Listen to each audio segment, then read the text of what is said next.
इब्न जौजी ने एक बात लिखी है, ये 7वीं-8वीं सदी का आदमी है, आज वो सच्ची है।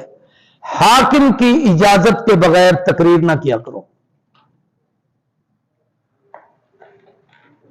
यह भी मुबल्लिग का वस्फ होना चाहिए, पूछना चाहिए जलसे की इजाजत है, हुकूमत से इजाजत ली है, मकामी थाने से इजाजत ली है, उनने आपको इजाजत दी है। वरना बाज दफा यूं होता है कि वो तकरीर करने वाले मुकर्रर को गिरफ्तार कर जाते हैं।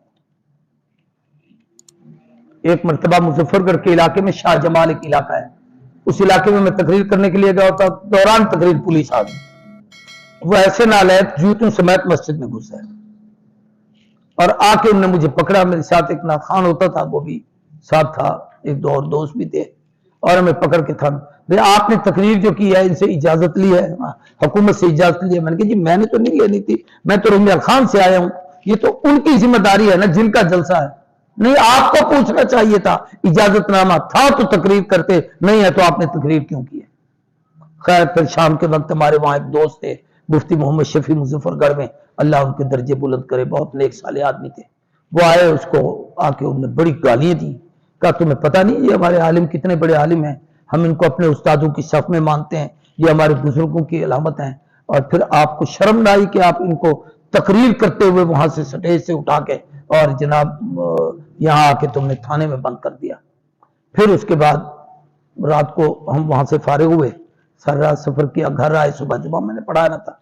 अल्लाह की कुदरत 2-3 दिन के बाद वो बेचारा लैन हाजिर हो गया, ऐसे जो उसकी कोई पेशी लग गई, 2 साल तक दोबारा हाजिर नहीं हो सका सर्विस में।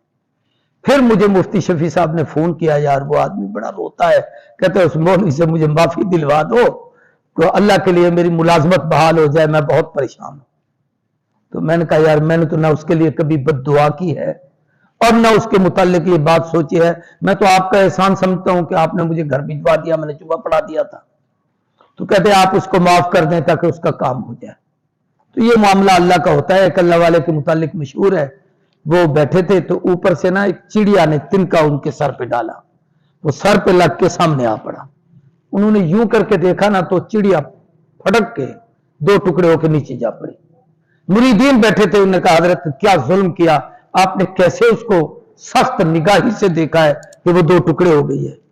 तो बुजुर्ग रो पड़े, कहने लगे मेरा इसमें कोई कमाल नहीं, मैंने नहीं किया, ये उससे पूछो जो मेरे सर पे तिनका भी बर्दाश्त नहीं करता। तो बाज़ दफा अल्लाह अपने बंदों की मदद करती। तो मैं अर्ज कर रहा हूं कि इब्न जौजी ने लिखा है कि हाकिम की इजाजत के बगैर वाज ना कहा करें। आखिरी बात यह है कि वाज कहने के लिए अच्छे वक्त का तयन करें। बाज इलाकों में दिन की तकरीरें होती हैं, बाज में रात की होती हैं, बाज में मगरिब के बाद होती हैं, लेकिन इतना लंबा जलसा कि फजर की नमाज जाय हो जाए, यह हराम है, नाजायज है। इस किस्म के जलसों में शिरकत ना किया करें।